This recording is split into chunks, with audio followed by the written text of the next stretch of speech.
Conservation is defined as the planned management of a natural resource to prevent exploitation, destruction, or neglect.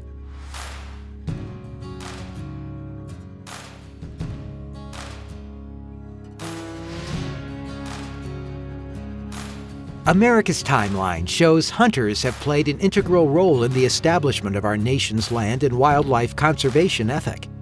In 1646, the local deer population near Portsmouth, Rhode Island dwindled so much that local hunters banned deer hunting from May until November to conserve the resource.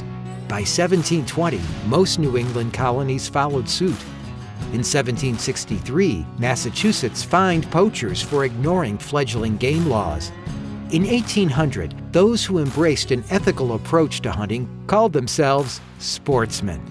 In 1806, members of the New York Sporting Club advocated the Code of the Sportsman to enforce game laws and sustain wildlife population.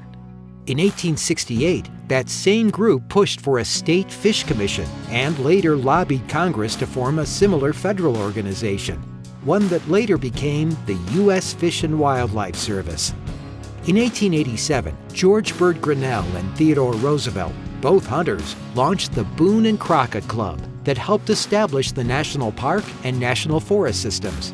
The club also helped protect wildlife in Yellowstone Park that later became the source for numerous elk restorations. By 1904, sportsmen successfully lobbied 13 states to require residents to buy some sort of license to hunt. In 1927, George Grinnell and fellow sportsmen formed the forerunner of what later became Ducks Unlimited, which would go on to create a new fundraising concept in conservation, the annual membership banquet.